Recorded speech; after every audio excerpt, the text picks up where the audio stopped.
Against Senator John McCain. Please help me welcome to the stage Dr. Kelli Ward. Thank you. Thank you. Wow. There's nothing for me that is better than being in a room full of Tea Party conservative people who are motivated and energized to make a change in our government. So I thank you all so much for being here. I've got to tell you, I'm a little wired up here tonight. I got this one so he can hear. I got this one so my husband can hear. I've got this one so you guys can hear. So I'm feeling like kind of bionic up here. But I'm really glad to be here. My name's Kelli Ward. I'm from Legislative District 5, which is in northwest Arizona, rural Arizona. A little bit different than the great state of Maricopa, but still part of our very great state of Arizona. So I'm glad to be here.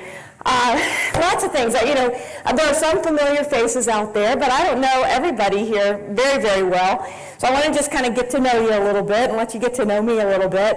And in real life, I'm a family doctor, and I work only in the emergency department, and I agree with Shane that there is an emergency in Washington. There's an emergency in Phoenix, too, at times, so it's something that is very near and dear to my heart. My favorite hats that I wear are wife and mother.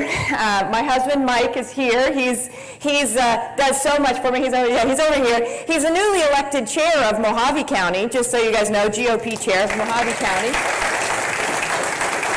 And I will tell you that he is awesome. He is amazing. He does everything. He not only is a great husband and a great dad, but he's an emergency doctor. He's been in the military for 31 years. He's our state air surgeon here in Arizona.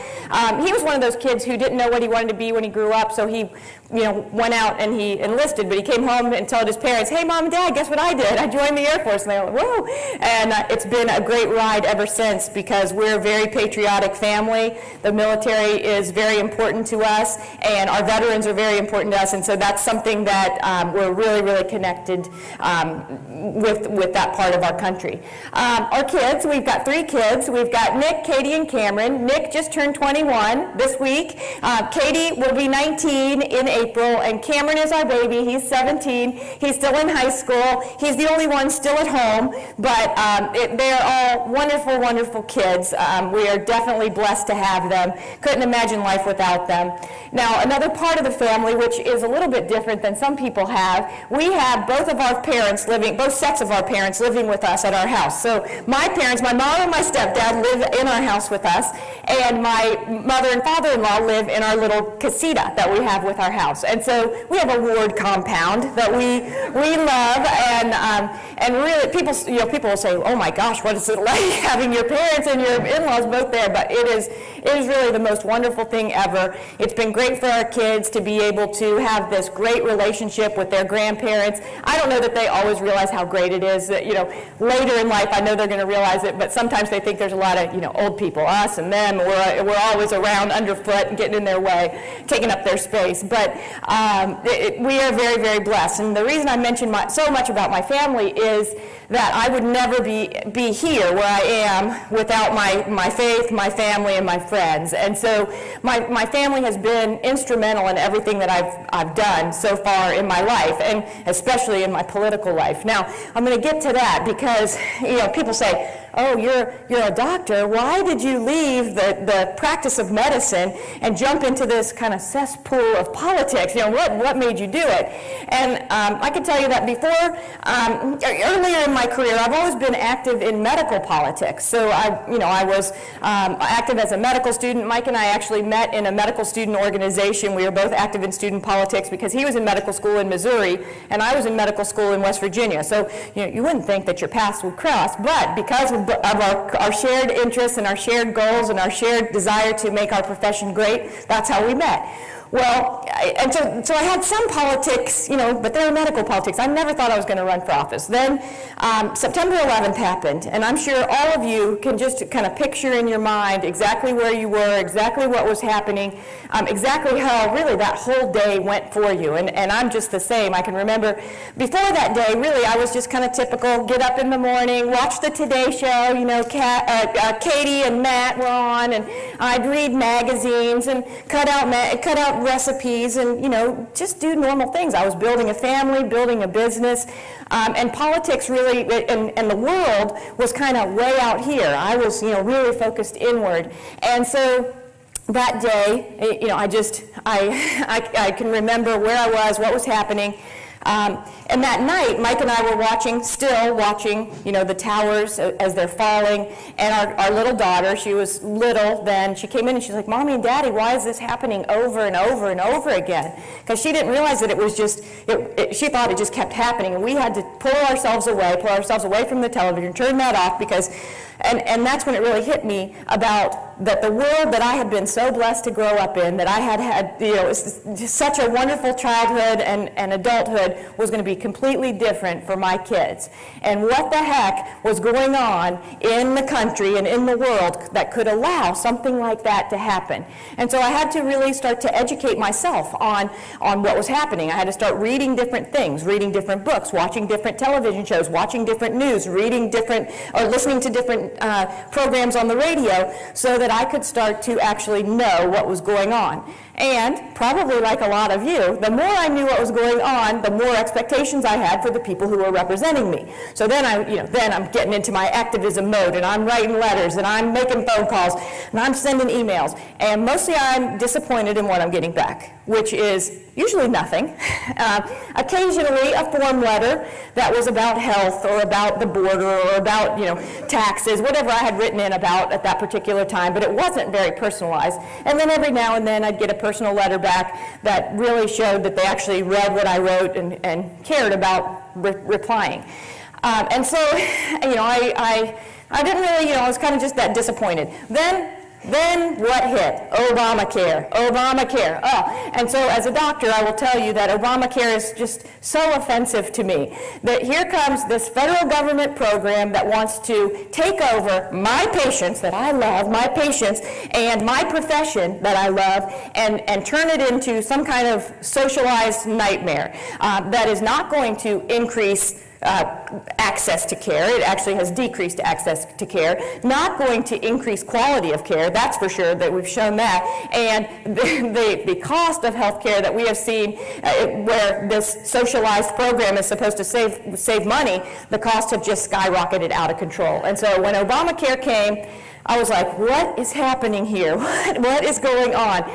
Then I hear that our state wants to start a state exchange, and we're talking about getting involved in this whole Obamacare right here in Arizona. I was like, why doesn't somebody do something? Why doesn't somebody do something? And I just looked at my hands, and I was like, why don't I do something? Why don't I do something? I have been blessed with skills, talents, abilities. I've been given so much.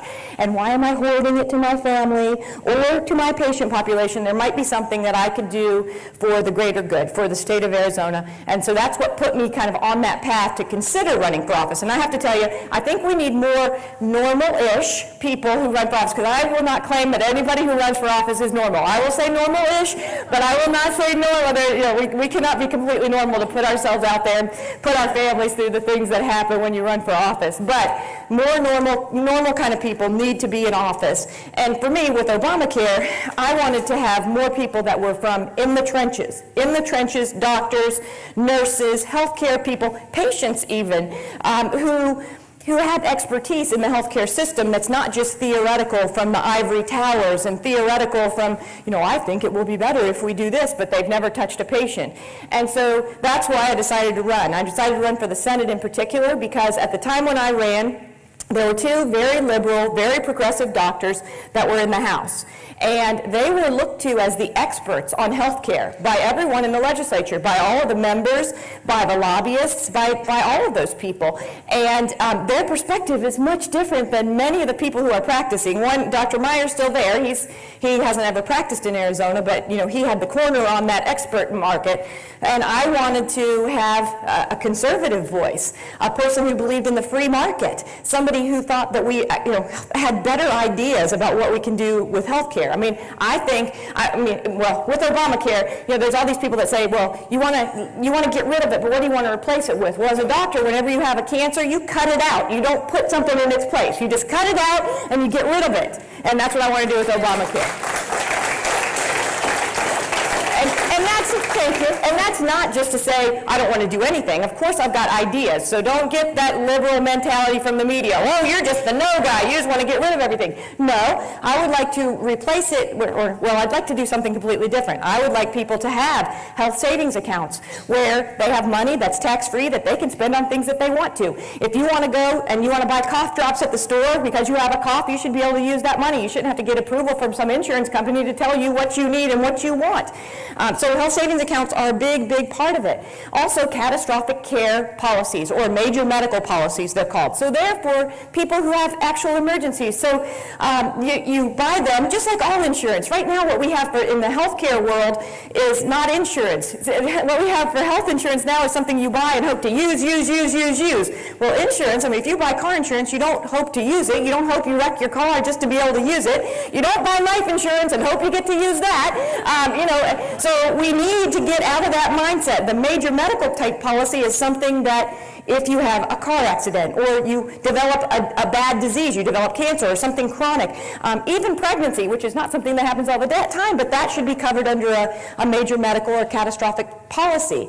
And then we have to have transparency with pricing at the hospital level, at the doctor level, everywhere, so that people can determine how much something is and if it's worth it if you get it, and after you're educated as to whether you need it or not. And so I think that there are so many things that we could do in healthcare, but if you don't have people that are in the trenches helping to make those decisions, then we get something like what we have right now, which is not functional, not good in any way, and we need to get rid of. So that's healthcare. Now, at the state senate, I've had a great time at the state senate. I really have. Everybody says it's like drinking out of a fire hose when you first get there, and it is. It's a great learning place, a great place to really make a difference in certain areas. And I think that I've been very effective in health policy there. But also now I'm the chair of the education committee, and I know, I'm anti-Common Core. Who else is anti-Common Core? All right, I like it. I'd say that Common Core is the same to education as Obamacare is to health care. Okay, so it's exactly a giant federal takeover of our education system. It's trying to push one size fits all onto all our children, make them cogs in a wheel, and it is not good for our kids. Is not good for our society. And so as the education chair, there's a lot of weight on my shoulder because I think I make everybody mad. Almost every day I'm getting an email or a letter or a phone call from somebody that's mad about something. Right now we've been getting a lot of phone calls from the education community, the K-12 community for one. They've sent tens of thousands of emails to everyone about don't cut their budget. Well, in the budget proposal, we are not cutting the budget. We're actually increasing it by $102 million this next year, and the year after that by $217 million per year. So they're out there brainwashing themselves, their students, and their communities about how we are the evil legislature. And so a lot of it is kind of playing defense on that, but also a little bit of offense so we can let people know what's actually happening. Now, there's been a lot of controversy about 2184. Has anybody heard of the bill? It's the Diane Douglas versus Doug Ducey and how do we fix it bill. And I will tell you that we at the legislature were not looking for any more laws to make in that arena. But whenever they had their dust up and they had their misunderstanding, that's what I call it,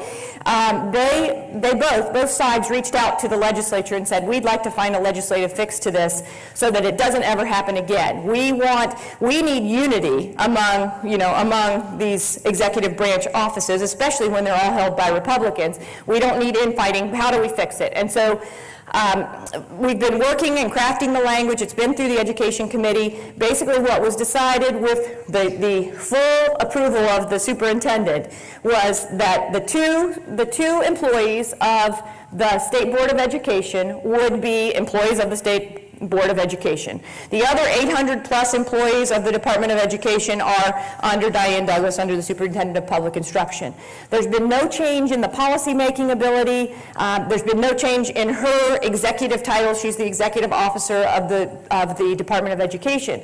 The power comes from the state board, and that's where, for me, as the education chair, I have a chance to really make a difference, because every single person appointed to the State Board of Education has to first pass the Senate Education Committee. And if they can't pass the Senate Education Committee, they can't go on. And I'm working on a way to try to shorten the period of time that they're able to serve. Right now in statute, if they're appointed by the governor without confirmation, they can serve for 1 year, and then they're gone. Now, I want to make it, if it has to be 1 year, because that's what's constitutionally required, I want those appointments to have to be made in the early part of the session, so that if someone does get to serve for a whole year, I mean, they have the whole session for us to approve or disapprove of them, but if they get to serve that whole time, then they're gone at the beginning, because we have somebody that's going to expire this year on April 24th, and the 100th day of session is April 21st.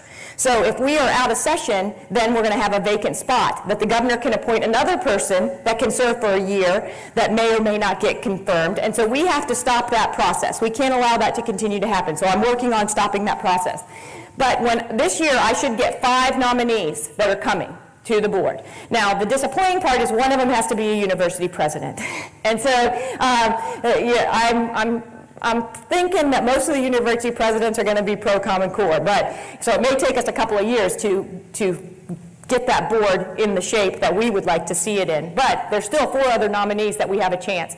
And so if any of those nominees come, I'm going to do a super vetting process on them. I'm going to be interviewing all of them. The conservative members of my committee are also going to be interviewing them. The conservative members are Senator Yee, Kimberly Yee, Steve Smith, and Sylvia Allen. They are the staunch conservatives. We also have Jeff Dial, and sometimes he's been pro-Common Core since he was over at the House. So I don't count him in my 4 that are going to be vetting these people. And if we see that they're going to be pro-Common Core, we either are not, we're going to vote them down. We're not going to let them be on the school board. And so we are going to be working very diligently for that to happen, so that we can start taking that over. Because once we have 5 conservative members, plus Superintendent Douglas, things change a lot in Arizona, because that State Board of Education is the policy-making entity in Arizona. So you kind of see it as Diane Douglas is the CEO, they're like the board of directors, and then all the people that work below.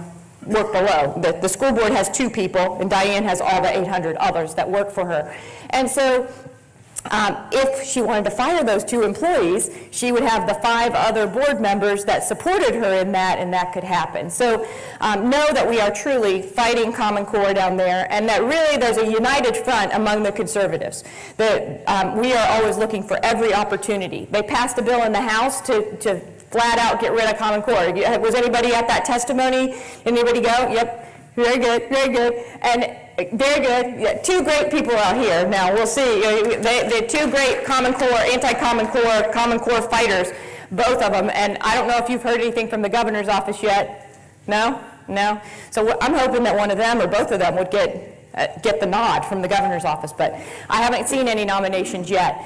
But in the House, they were able to pass that through the Senate or through the House K-12 committee, but they're 1 vote short right now from their vote count in order to get it through the floor. So we may never even see it on the Senate side. My bill, 1458, which was the Keep It Local bill, was shot down in my own chamber, and I was, kind of upset and mad. And I took a picture of the board. We all push the button and our names pop up. And then I posted it on Facebook and I said, look, here's the people who who want to keep education local, and here's the people who like top-down tyranny. Well, the people that were on my side that are conservative did not like that, and they told me that was not a way to make friends. But I'm not there to make friends, I'm there to make good policy. So I want to kind of wrap it up here, and I want to take some questions, if that's okay with you all, from the audience, because for me, being in the legislature is about being your voice, being the voice of the people. What Kelli Ward thinks or does or believes is really secondary to what the people I represent believe. I represent about 219,000 people, just like all the other senators and all the other representatives, and I can tell you that your voice is very, very important to me. I got to tell you just a little lobbyist story, because people people ask me, is being in the legislature everything that you thought it would be? Is it, and it really is everything I thought it would be and more. And some of those things you see on TV, not quite as bad as House of Cards, but some of those things that you see are really true and really do happen. I have not seen anyone thrown in front of a train or anything like that, but there are some things. But one of the biggest disappointments that I had when I got there was the power of the lobbyists, because some of the legislators are very swayed by those people, and they let one or two people who aren't even in their district make a decision for 219,000 others. And so for me, I've always dealt with lobbyists. I feel like I've had lobbyists all through my professional career, because as a physician, we have drug reps.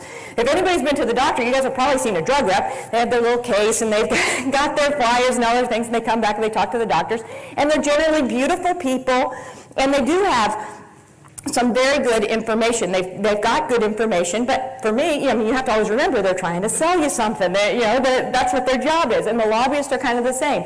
They're beautiful people generally. They've got some very good information, but they're trying to sell you something. And so as long as you can remember that and take the good and compare it to what the other lobbyists who are trying to tell you the other side, and then reach out to your community, reach out to the experts in those fields, and talk to the people at home, then I can make an informed vote and do what's right for the people. And I have a lobbyist story. When I was first in, we started in January, it was February, I get an appointment request from some big, powerful lobbyists, very powerful guys. And they want to come in, and so they're sitting in my office, and they say, oh, we just want to give you some constructive criticism because you're new, and we want you to be good. I'm like, oh, well, good, I need that. I want to get better. All I want to do is get better at what I do. And they say, but we don't like what you're saying or how you're saying it. And I said, oh, yeah, okay. And this was kind of after a big anti-union vote that was happening. That was the thing that I think clenched it when they came in. And so they said that, but then they added to that, and we hope that this is going to be a long relationship that we have with you. And I said, well, and I just told them straight out, because I'm a political novice, I said, I think that what you're saying kind of sounds like a threat to me. Sounds like you're threatening that if I don't change what I say and say it in a different way, that you're going to be against me. And I said, well, you can be against me, but the people who put me here, my voters, if they want me here, they will keep me here. If they don't like what I'm saying and how I'm saying it, then they will vote me out. And I said, and guess what? I didn't come here to have a political career. I have a great job. I'm a doctor. I love my job. I'm very good at it. And if they send me home, then I'll go back and I'll do it. And they did not like that. I will tell you that. Because they like to have their thumb on your head, telling you what to do. And if they realize that you know their game and they're powerless against you, then they have to try to look for other tactics to try to get you to their side. And I'll tell you that they kind of didn't talk to me for a long, long time. They're finally talking to me again now this year. But it's interesting. It's an interesting situation to be in. But I think that if we elect the right people, we won't let those lobbyists' influences be overbearing and overwhelming. And that's what we want, people who represent the people, by, of, and for the people. That's what kind of government we want. I ask you guys to keep in touch with me. I have a clipboard in the back if you all are interested. I'd love to keep in touch with you. We'll pass it around. But I'm also on Facebook. Who's my Facebook friend in here? I know there's some people. All right, all my Facebook friends. I want all of you guys to be my Facebook friends. So join me on Facebook, Kelli Ward for Arizona, or on Twitter, if you're on Twitter, at Kelli Ward, AZ. And remember, it's Kelly with an I, because I care about the people. And I thank you all. I welcome questions. Thank you all.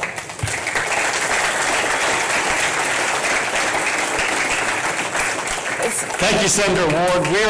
We've only got a little less than 5 minutes left, so we're going to try and do rapid fire. Very good. And I also have to meet with the governor's office tonight, because I'm in a little bit of the doghouse, because I didn't just, I'm all for a conservative budget. I want a conservative budget. I want less spending. I want it to be low. However, I don't want to get the budget at 5 p.m. yesterday and then be expected to vote on it tomorrow, which is what they're telling me. Now, I have had some more meetings, but I'm sure that I'm getting called into the principal's office tonight to tell me how I need to fall into line. And so if they can convince me of certain things that I want to be brought forth, then maybe I'll vote for it. But I need time to be able to look at that budget, look at the line items, look at what there is, and not just be, I don't think that 3 people should make the budget, the governor, the speaker, and the president, which I have great respect for all of them, but there's 90 of us down there that are supposed to have input into this budget process, so just know I'm going to be getting some pressure in just, a half an hour. So go ahead. Do you realize that Common Core central education is used in other countries? I do. It was funny because our daughter was an exchange student in Chile last year, and Chile does not have they have public education, but it's very bad. And then, so most of the kids, if their parents are able, send them to private school. But we have an exchange student from there this year as well, and she said, the public school here is better than the private school in Chile. But we were watching CNN World, because that was the only news we could get when we were in Chile, and there was a story about China, and it was all, they didn't call it Common Core, but everything that they were talking about was the exact same thing that we were talking about here, in terms of what, getting the, centralizing everything in education. So I know it is a worldwide phenomenon, and we here in America want to stay free. We want education to be local. We want parents to have control of what's going on with our kids, and I will continue to fight to make that happen.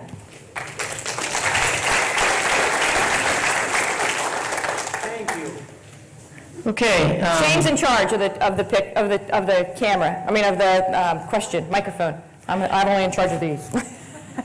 First, a fast comment. It's called collectivism. Yes. And my question is, can you confirm that the stealth Common Core bill for 3- and 4-year-olds is dead? It appears to be dead. It was killed in the House. Now, you know in the Senate that nothing is dead till we sine die, because in Arizona we have the ability to do strike everything amendments, and so things can pop up in strange places. So you would think that that would always go through education. Well, sometimes people will try to sneak it into another bill, like in commerce, where the people don't know what's going on. So we'll be very vigilant and be watching to keep it from. And you're going to let us know if you see it and we don't? Oh, yes, definitely. Okay. We will not let it go through. It will have to come to education. It won't go through my committee. So. Oh, Kelly, I was just wondering if you could tell us a little bit about Kelly PAC, the purpose for it. Yes. Well, Kelly PAC is not mine, just so you know. And of course, that's Kelly with an I too, but it's kellypac.us. And somebody in Fort Mojave started it in rural Arizona. It's a PAC to encourage me to run for the Senate. I will tell you, for me, I'm still in the thinking, learning, listening, praying phase, and I welcome prayers from anyone who will send them my way, because it is definitely a gigantic endeavor that that I could never even think to take on without God. And so Kelly PAC is one of the ways that we want to try to raise money, or that they want to try to raise money to encourage me, because for me, there has to be a financial path and there has to be a political path to victory, and those things have to come together, and I have to see a way to do it. If I'm not able to have those things, then it's pointless to go up against such a formidable opponent who has a large war chest that I don't have. And so those things, so Kelly PAC is designed to do that. I think it's kellypac.us, so if people want to go there and make a difference, they can. If I decided not to run, they would use that money to support any conservative candidate in opposition of our senator. Kelly, thanks for the work you're doing.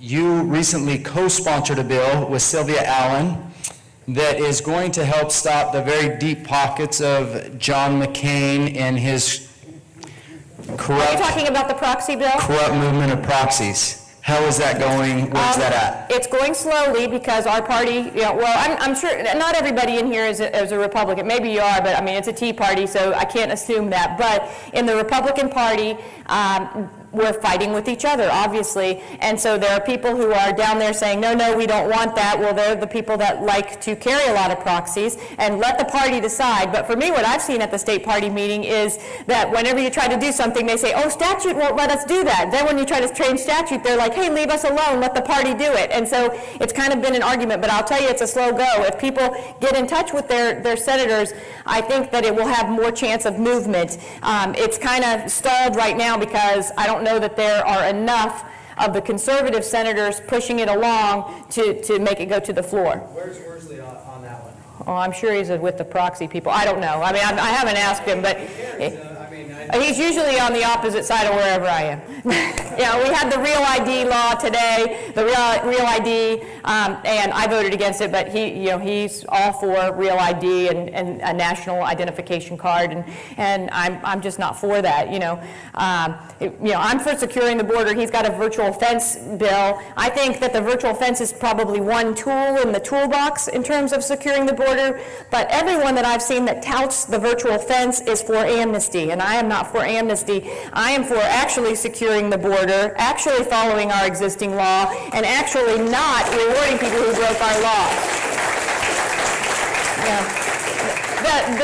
I am just appalled at what our two senators voted and the majority of our congressmen to, with the Department of Homeland Security, and not getting, not using that power of the purse to fight Obama's executive amnesty. It is just so disappointing to me that happened, and there's really no reason for that to happen. They have the power to make a difference, but they're choosing not to. So it's been disappointing, and that's another reason to think about having somebody run for those offices who's actually going to listen to the people and do what's right for the people and for the country.